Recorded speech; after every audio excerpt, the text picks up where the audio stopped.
원래 전체 제목은 32장에서 34장까지인데 또 시간상 일부만 좀 읽겠습니다. 제가 한 절 읽고 여러분들이 한 절 읽으며 교독하겠습니다. 백성은 모세가 산에서 오랫동안 내려오지 않으니 아론에게로 몰려가서 말하였다. 일어나서 우리를 인도할 신을 만들어 주십시오. 우리를 이집트 땅에서 올라오게 한 모세라는 사람은 어떻게 되었는지 모르겠습니다. 아론이 그들에게 말하였다. 여러분의 아내와 아들, 딸들이 귀에 달고 있는 금고리들을 빼서 나에게 가져오시오. 모든 백성이 저의 귀에 단 금고리들을 빼서 아론에게 가져왔다. 아론이 그들에게서 그것들을 받아 녹여서 그 녹인 금을 거푸집에 부어 송아지상을 만드니 그들이 외쳤다. 이스라엘아, 이 신이 너희를 이집트 땅에서 이끌어낸 너희의 신이다. 아론은 이것을 보고서 그 신상 앞에 제단을 쌓고 내일 주님의 절기를 지킵시다 하고 선포하였다. 이튿날 그들은 일찍 일어나서 번제를 올리고 화목제를 드렸다. 그런 다음에 백성은 앉아서 먹고 마시다가 일어나서 흥청거리며 뛰놀았다. 주님께서 모세에게 말씀하셨다. 어서 내려가 보아라. 내가 이집트 땅에서 이끌어낸 너희 백성이 타락하였다. 그들은 내가 그들에게 명한 길을 이렇게 빨리 벗어나서 그들 스스로 수송아지 모양을 만들어 놓고서 절하고 제사를 드리며 이스라엘아, 이 신이 너희를 이집트 땅에서 너희의 신이다 하고 외치고 있다. 주님께서 다시 말씀하셨다. 나는 이 백성을 살펴보았다. 이 얼마나 고집이 센 백성이냐. 이제 너는 나를 말리지 말아라. 내가 노하였다. 내가 그들을 쳐서 완전히 없애버리겠다. 그러나 너는 내가 큰 민족으로 만들어 주겠다. 모세는 주 하나님께 애원하였다. 주님, 어찌하여 주님께서 큰 권능과 강한 손으로 이집트 땅에서 이끌어내 주신 주님의 백성에게 이와 같이 노하십니까? 어찌하여 이집트 사람이 그들의 주가 자기 백성에게 재앙을 내리려고 그들을 이끌어내어 산에서 죽게 하고 땅에서 완전히 없애버렸구나 하고 말하게 하려 하십니까? 제발 진노를 거두시고 뜻을 들이키셔 주님의 백성에게서 이 재앙을 거두어 주십시오.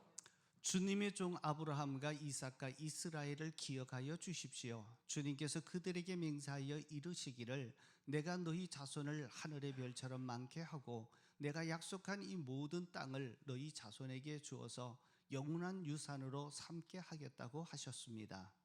모세가 이렇게 간구하니 주님께서는 뜻을 돌이키시고 주님의 백성에게 내리시겠다던 재앙을 거두셨다. 네, 아멘. 우리가 예수님을 믿는 것은 우리 안에 예수님을 모시고 사는 자들입니다.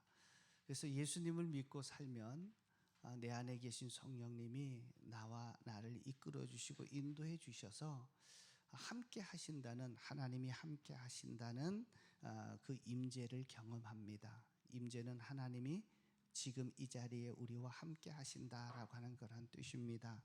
그래서 주님이 임재하시는 곳이면 항상 웃음이 있고 감사가 있고 기쁨이 넘칩니다. 생명이자 빛 대신 하나님이 계신 곳에 자연이 따뜻하고 밝을 수밖에 없지 않겠습니까? 만약 우리의 개인의 삶이나 가정, 교회에서 이러한 웃음과 또 감사와 또 기쁨이 사라졌다면 심각하게 내 믿음을 다시 한번 점검해 봐야 합니다. 하나님의 임재가 떠난 것은 아닌지 우리가 점검해야 된다라고 하는 것입니다.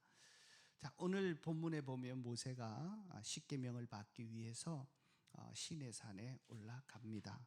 그리고 40여일이 다 되었는데도 소식이 없습니다. 처음 며칠은 경건하게 백성들이 기다렸습니다. 하지만 시간이 가고 날이 가고 모세가 보이지 않게 되자 마음에 복잡해졌습니다. 그래서 시선은 자꾸만 산꼭대기를 향하게 되고 언제 모세가 내려오는지를 바라봅니다. 지도자가 보이지 않자 극심한 불안과 두려움이 생겼습니다. 모세가 혹시 죽은 것은 아닐까요? 우리를 여기까지 끌고 와서 버린 것은 아닐까? 자, 이런 부정적인 생각에 불안한 마음을 견디지 못하고 이제 아론에게로 달려갑니다. 자, 자, 오늘 1절에 보시면 이렇게 요구합니다. 같이 한번 읽겠습니다. 백성은 모세가 산에서 오랫동안 내려오지 않으니 아론에게서 몰려가서 말하였다. 일어나서 우리를 인도할 신을 만들어 주십시오. 우리를 이집트 땅에서 올라오게 한 모세라는 사람은 어찌 되었는지 알겠습니다. 핵심은 우리를 애굽 땅에서 인도해 내신 신을 만들어 달라고 얘기합니다. 보이지 않는 하나님, 보이지 않는 지도자가 이제 눈에 있던 보이던 지도자가 눈에 보이지 않으니까 뭔가를 안심할 수 있도록 마음이 근심과 두려움에서 떠날 수 있도록 눈에 보이는 신을 만들어 달라고 얘기합니다.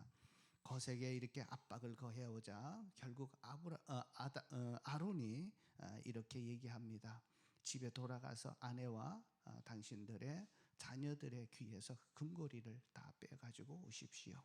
그래서 그 금고리를 가지고 오자 아론이 그것을 녹여서 금 송아지를 만들게 됩니다. 그래서 금송아지를 만들었습니다. 자, 그러자 그 금송아지를 보자 백성들이 환호를 합니다.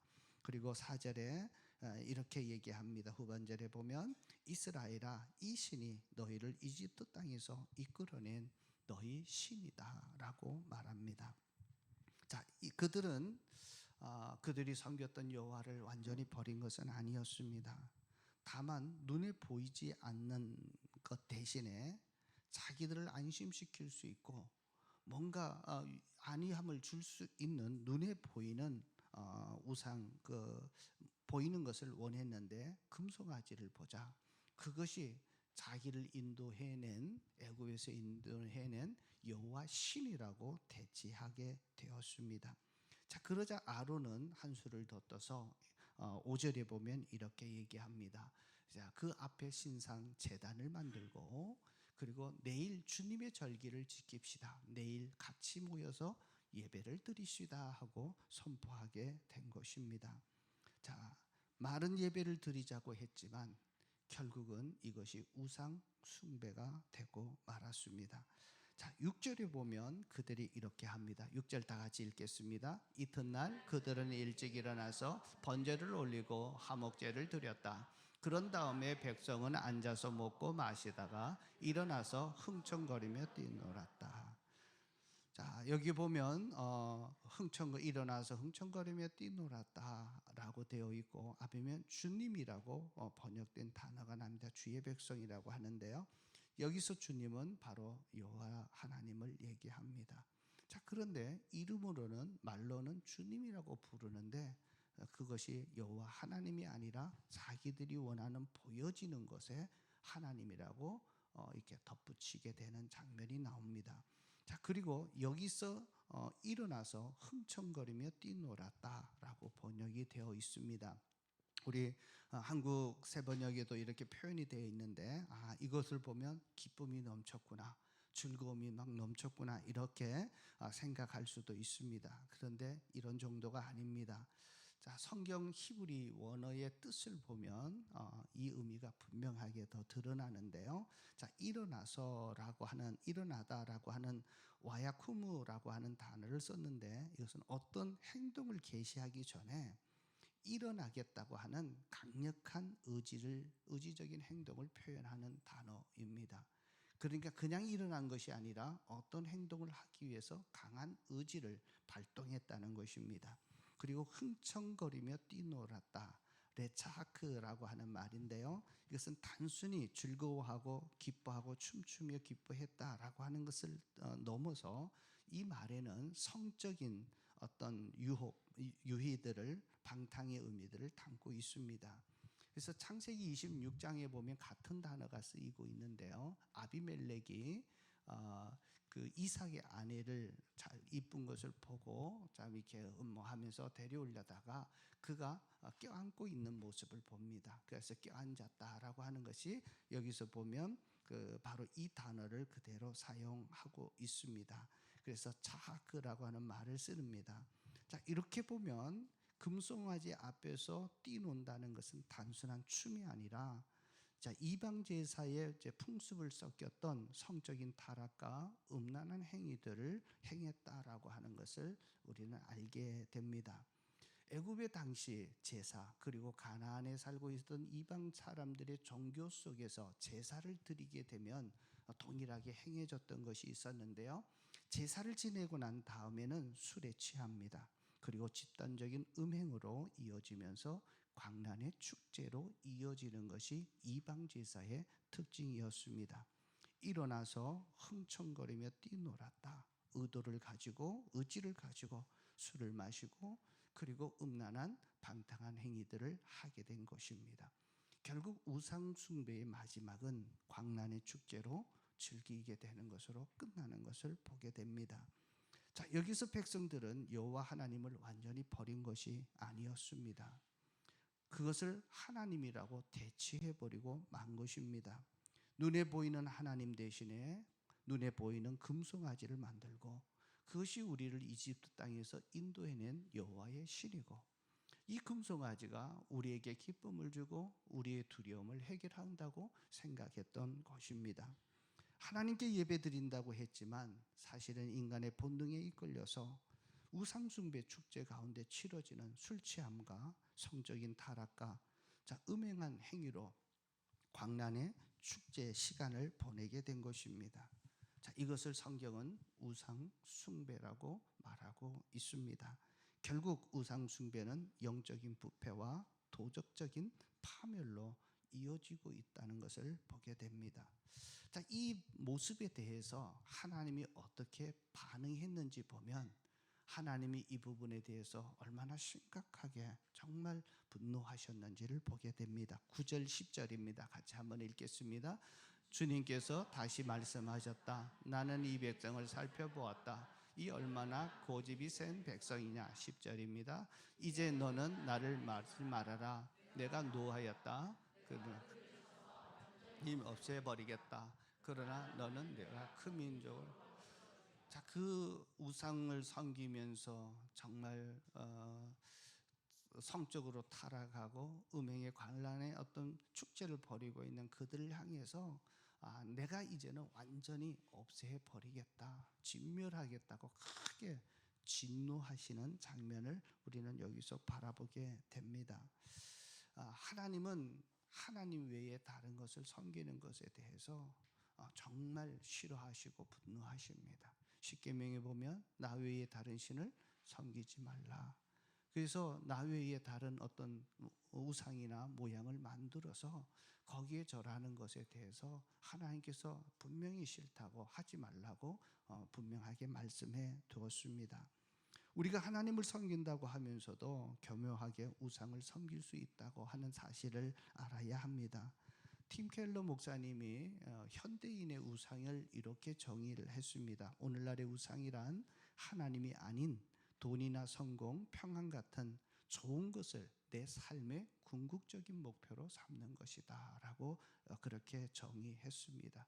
그래서 꼭 어떤 모양은 만들지 않지만 하나님보다 더 사랑하는 것, 그리고 하나님보다 더 의지하는 것, 내 삶의 평안과 행복과 그리고 내 삶의 위안을 줄 수 있을 거라고 의지하는 것입니다.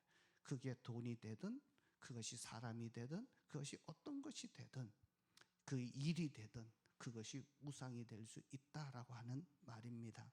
그래서 오늘 우리는 선택해야 합니다. 하나님입니까? 아니면 우상인지. 그래서 하나님을 섬길 건지 우상을 섬길 건지 선택해야 합니다.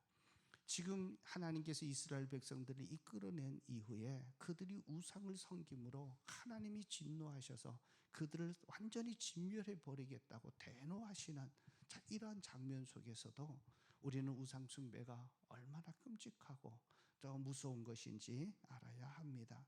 그렇다면 오늘날 우리가 하나님을 섬기는 것이 무엇이고 우상을 섬기는 것이 어떤 방식으로 나타나는지 정확하게 좀 알아야 합니다.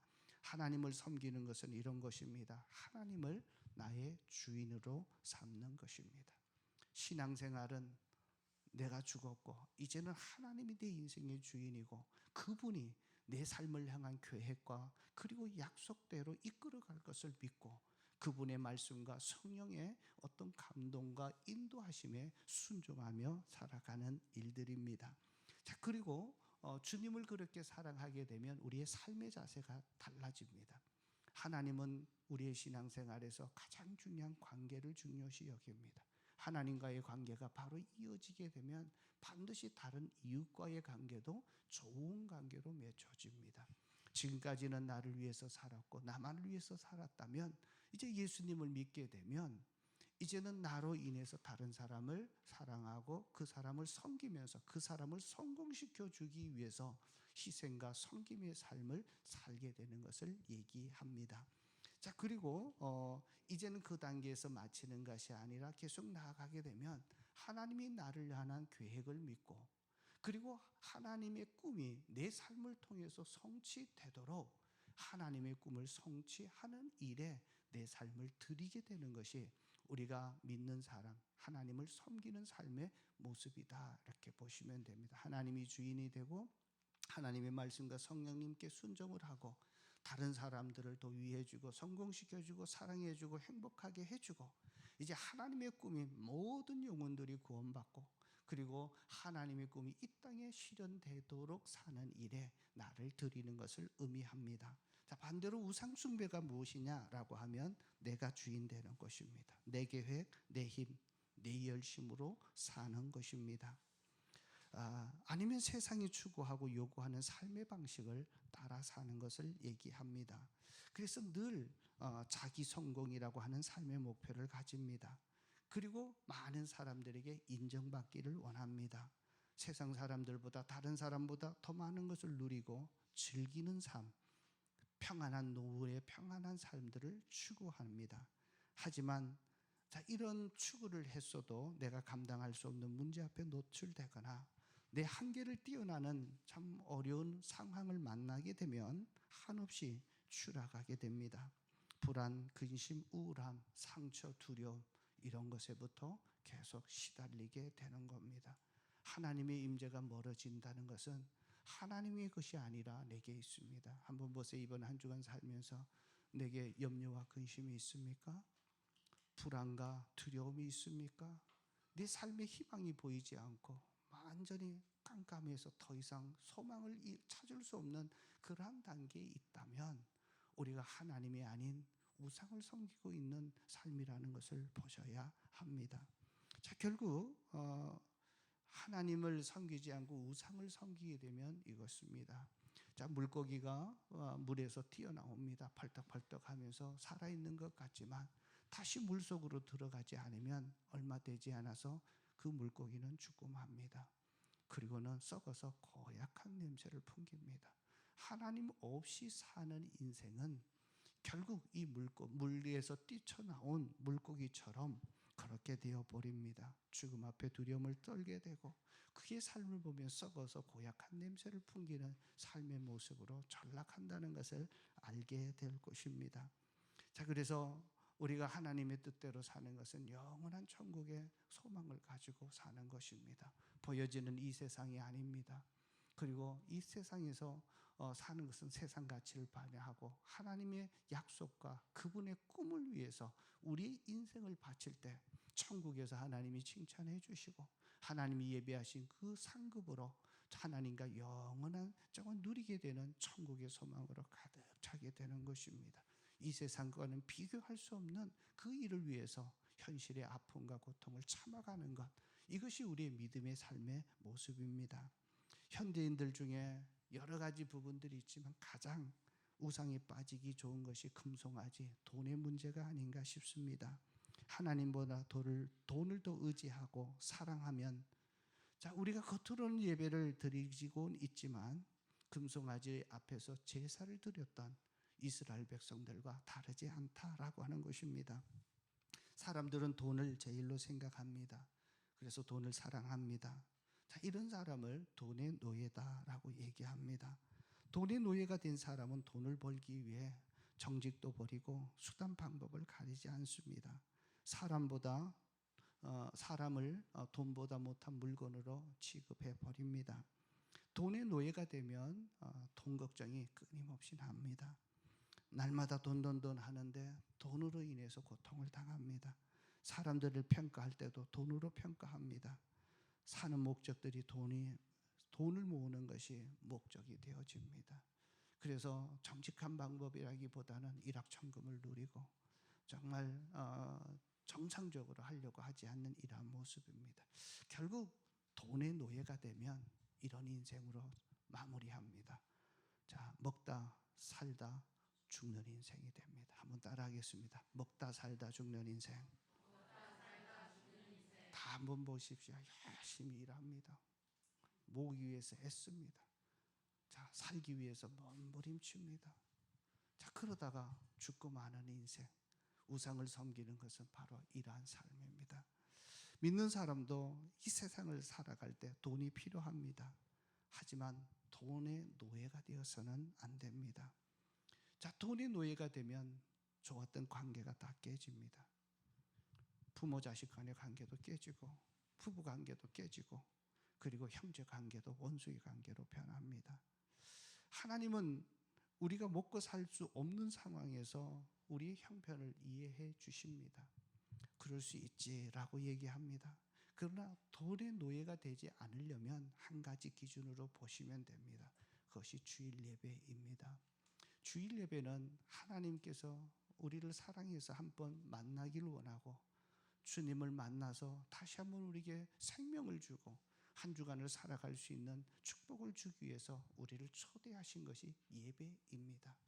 그래서 예배를 드리는 것은 하나님을 섬기는 우리들이 제일 중요하게 여기는 귀한 가치 중에 하나입니다. 그래서 주일 성수한다는 것, 자, 이것은 어떻게 보면 하나님을 신뢰하는 것입니다. 하나님은 내 삶을 책임져 주십니다. 내 인생을 보호해 주십니다. 어려움에서 나를 보호해 주시고 이길 수 있는 힘을 주시고 내가 돌파할 수 없는 정말 한계를 도달할 때 그것을 돌파할 수 있고 장벽을 뛰어넘을 수 있는 강력한 새 힘을 하나님이 공급해 주십니다. 그래서 하나님을 믿는 자들은 절대적으로 예배를 지킵니다. 주일날 돈을 많이 번다고 해서 정말 그 예배를 포기하고 그 일 가는 일들을 하지 않습니다. 왜 그래요? 하나님을 믿기 때문에 그렇습니다.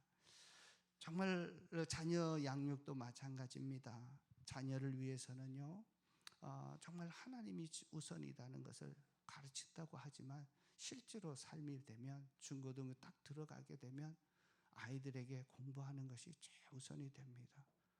뭐 하려고 공부를 그렇게 시킵니까? 대학 가는 것이 목적입니다. 제가 전도사 시절에 우리 장로님이 계셨어요. 교회 장로님이 계셨는데 그 딸이 있었는데 똑똑합니다. 대원 외고에 이제 가게 됐어요. 잘 모르시는 분도 있지만 그때는 그 고등학교가 갈 수 있는 최고의 고등학교였고 거기 가면 서울대를 갈 수 있다는 보장된 곳입니다. 그런데 주일날 되면 교회를 보내질 않아요. 수련회가 됐는데 안 보내는 겁니다. 그래서 공부해야 된다는 거예요.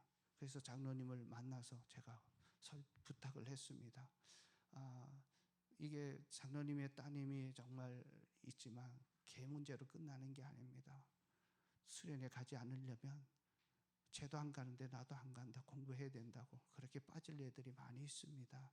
그래서 보내달라고 했는데 대학 들어가는 것이 하나님께 영광이 되겠지요. 그렇게 얘기해요. 더 이상 말을 못 붙였습니다. 여러분, 정말 대학 들어가면 그 아이가 정말 성공한 인생이 펼쳐질까요? 많은 사람들이 그렇게 훈련했던 아이들이 대학 들어가면 주님을 떠납니다. 교회도 떠납니다. 하나님 없이 사는 삶이 얼마나 비참한 것인지, 자녀 문제가 대학이 우상이 되었을 때 생겨났던 문제들입니다. 여러분, 특별히 정말 힘들 때지만 주일 예배하고 주일 성수하려고 몸부림쳐야 합니다. 근데 형편이 좋아지고 하나님이 복을 주셔서 잘 됐는데도 끝까지 주일 성수를 하지 못하고 늘 문제 앞에 그것이 차선으로 밀리게 되는 안타까운 일들을 보게 됩니다.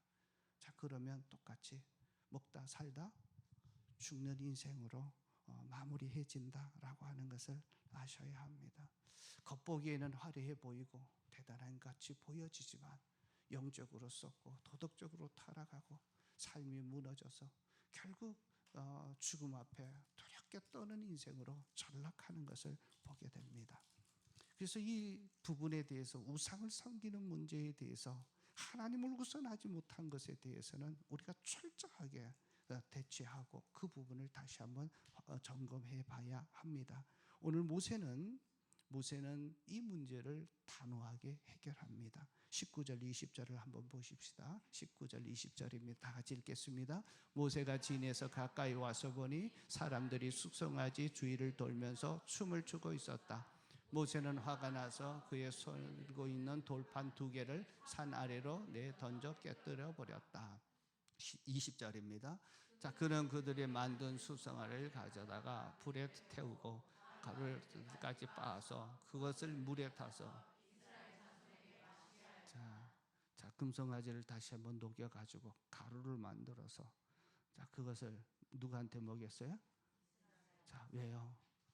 네가 금이 그렇게 좋더냐? 그거 먹어가지고 정말 나에게 편하겠냐? 그러면서 철저하게 그것을 다 각성시키는 겁니다. 요즘 금을 먹기도 하더라고요. 보니까 자, 그래서 우리의 정말 진정한 하나님의 은혜가 있는 것이 아니라는 겁니다. 그 다음 21절에 보면요, 27절입니다. 같이 한번 또 읽겠습니다. 그가 또 그들에게 말하였다. 이스라엘의 주 하나님이 이르시기를 너희는 각기 허리에 칼을 차고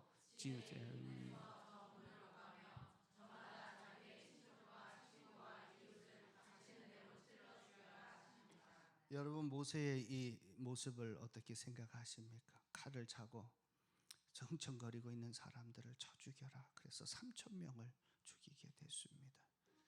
참 그러한 일의 교훈을 주기 위해서 완전히 가루를 내서 마시게 하고 그래도 계속해서 흥청거리고 있는 그 사람들에게 3,000명을 죽이게 된 겁니다. 모세가 이렇게 한 것은 100만 명이 넘는 백성들이 광야에서 살아남고 가나안으로 들어가서 하나님이 약속하셨던 가나안의 축복을 누리기 위해서는 그가 해야 될 최상의 선택이었습니다. 하나님의 임재가 절대로 필요했고 하나님을 섬기지 않으면 이와 같이 망한다는 것을 그들에게 보여주면서 단호하게 죄에 대해서 대처했던 겁니다. 교회나 목장에서도 암세포처럼 공동체의 믿음을 흔들고 악영향을 미치고 있는 요소들이 있다면 단호하게 징계하고 또 견책해야 합니다. 자, 다만 이것이 종교재판처럼 지도자의 어떤 개인적인 취향이나 기득권 유지를 위한 남용이 되어서는 안 됩니다. 분명히 성경 말씀에 근거한 순종이 되어야 하고 그 밑에는 사랑이 담겨져야 합니다. 징계의 목적도 그 사람을 바로 세우기 위한 목적이 되어져야 하고 그 영혼을 끝까지 하나님 앞에 하나님의 사람으로 세우려고 하는 그 사랑이 담보되어져 있어야 합니다. 모세가 그토록 단호할 수 있었던 것은 백성을 향한 진정한 사랑이 있었기 때문입니다. 30절입니다. 한번 보겠습니다. 30절 다 같이 읽겠습니다. 이튿날 모세는 백성에게 말하였다. 당신들은 크나큰 죄를 지었습니다. 그러나 이제 그들에게 올라가 와서 당신들을 용서하고 달라고. 자, 이 모세가 선택한 것은 당신들은 큰 죄를 지었습니다. 이제 내가 당신들을 위해서 하나님께 올라가서 그 죄를 용서해 달라고 빌겠습니다. 그래서 사랑하는 마음에서 그가 다시 한번 시도했던 것은 하나님께 나아가 그들의 죄를 용서해 달라고 구하는 중보 기도자가 된 것입니다.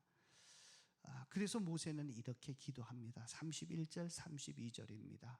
자, 모세가 주님께로 돌아가서 아뢰었다. 슬픕니다. 이 백성이 금으로 신상을 만듦으로써 큰 죄를 지었습니다. 32절 다 같이 좀 읽겠습니다. 시작. 그러나 이제 주님께서 그들의 죄를 용서하여 주십시오. 그렇게 하시지 않으시면 주님께서 기록하신 책에서 자, 여기서 주님께서 기록하신 책이 생명책입니다. 하나님의 생명책에 그 이름을 지하여 주십시오. 모세가 얼마나 단호합니까? 그 백성들을 살리기 위해서 하나님의 생명책에 기록된 자만이 하나님의 나라에 들어갈 수 있고 하나님의 그 은혜들을 누릴 수 있는데 하나님의 그 사랑과 은혜의 목록 속에서 나를 빼주시고 대신 내 백성들을 구원해 달라고 하는 간절한 기도를 올리게 됩니다. 모세의 그 간절한 기도 배후에는 뭐가 있습니까? 죽어가는 정말 방탕하고 타락했던 그 백성들을 살려내기 위한 정말 백성을 향한 사랑이 있었습니다. 이 사랑이 이스라엘 백성들을 살려냈습니다. 그래서 때로는 우리에게도 이런 단호함이 필요합니다.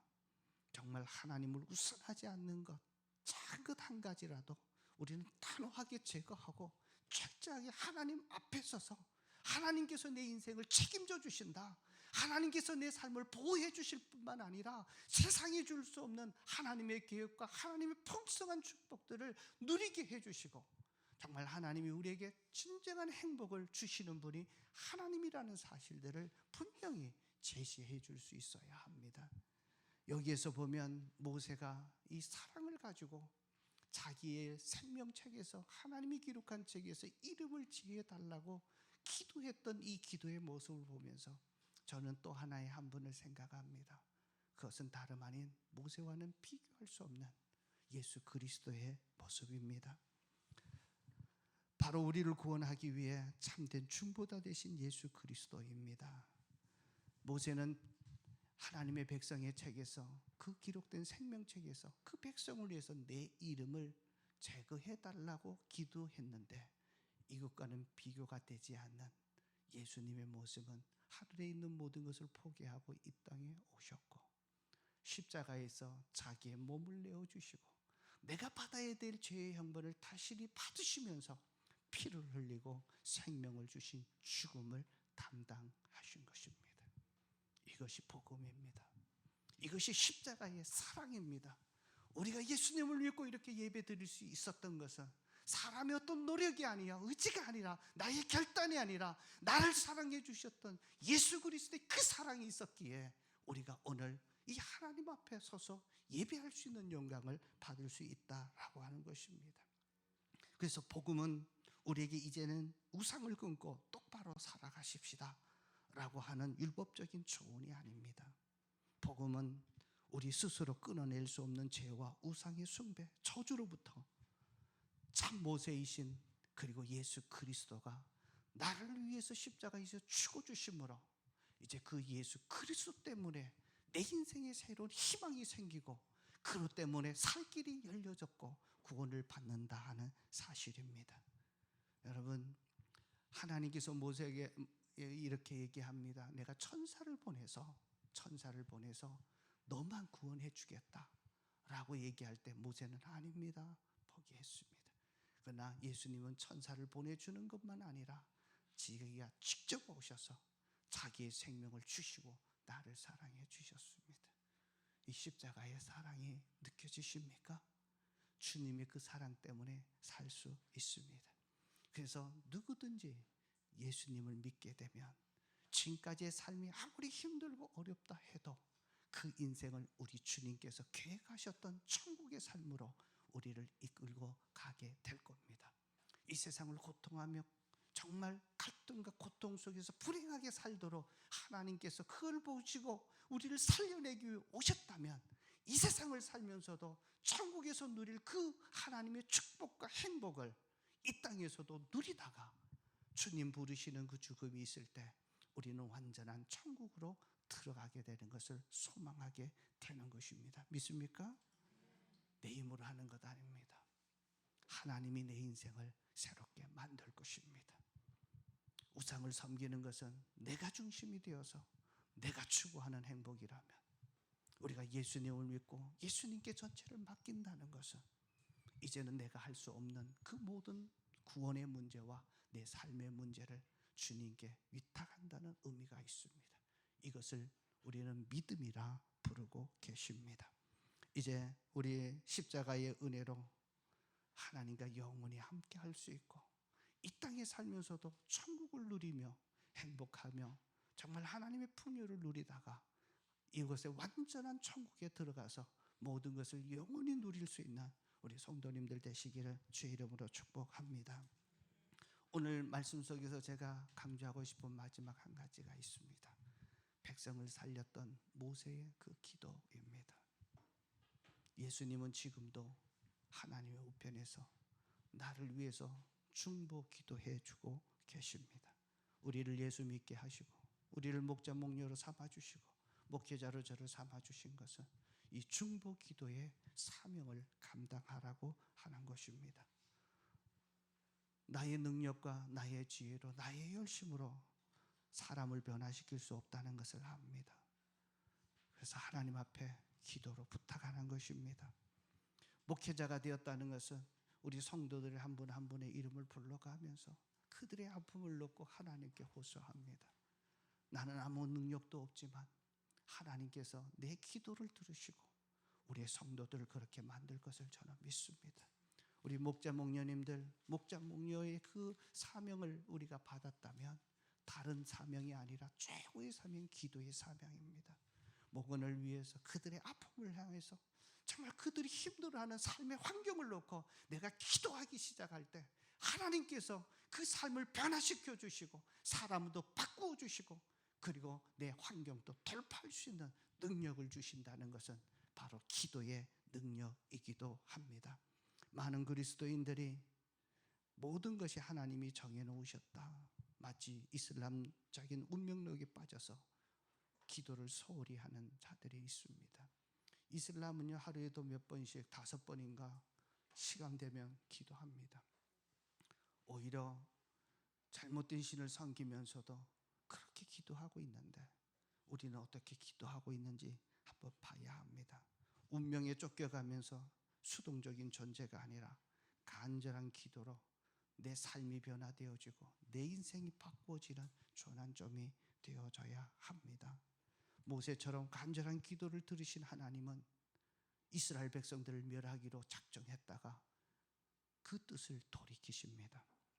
천사만 보내겠다고 했던 계획을 바꾸어서 이스라엘 백성들과 동행하기로 약속해 주십니다.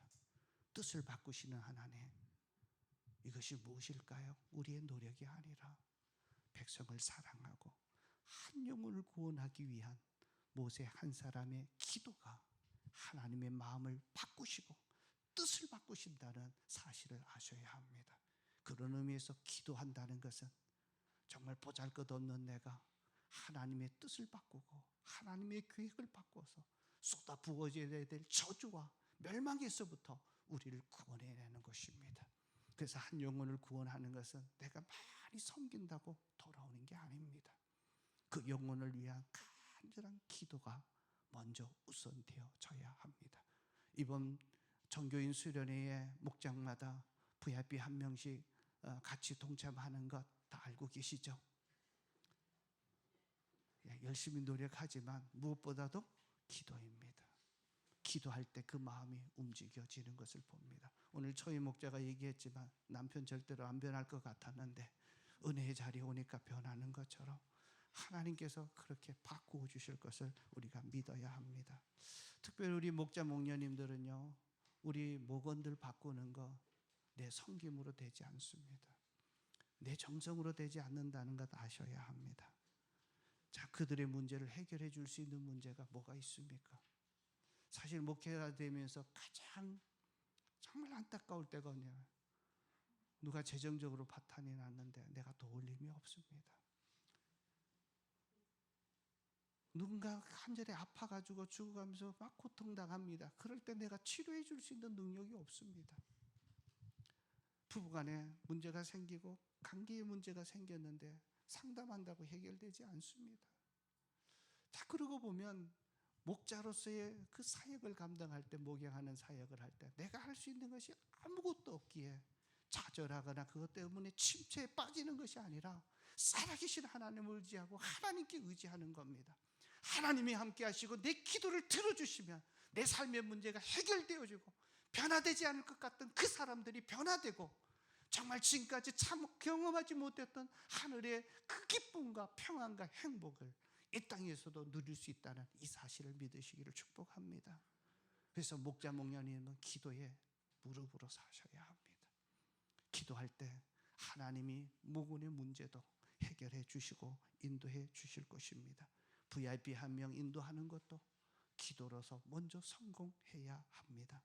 사랑하는 성도 여러분, 십자가의 복음으로 정말 우리를 갚아주시고 영원히 하나님과 동행하면서 기쁨과 감사와 즐거움으로 행복으로 가득 차게 만드셨던 그 하나님이 오늘도 중보하고 계시다면 우리도 기도하는 일에 힘써야 합니다. 모세처럼 이웃의 운명을 바꾸고 민족의 운명을 바꿨다면 기도하는 그 한 사람을 통해서 나의 인생뿐만 아니라 옆 사람, 나를 만나는 그 사람의 운명을 바꾸고 그 사람의 가정을 바꾸고 그 사람의 미래를 바꾸신다는 사실을 꼭 믿음으로 확인하셔야 합니다. 저는 이번 정교인 수련회를 앞에 놓고 기도하면서 특별히 이번에는 독특하게 방언 기도를 20분 하는 것을 지금까지 우리 수련이 이루어질 때까지 개인적으로 계속해서 진행해 가려고 합니다. 왜 방언 기도냐? 방언은 사람에게 말하는 것이 아니라 고린도전서 14장 2절에 보면 하나님께 직접 말하는 것이다. 성령님께서 나의 입술을 통해서 하나님의 비밀을 하나님께 직접 아뢰기 때문입니다. 직접 하나님께 아뢰기에 방언으로 얘기하면 그 말이 뭔지 모르고, 그렇기 때문에 사단도 그 말을 알아듣지 못해서 하나님이 듣고 곧장 응답하게 하십니다. 그래서 방언을 열심히 하셨던 분들의 간증을 들어보면 방언에는 공통점으로 있는데 돌파의 능력이 있습니다.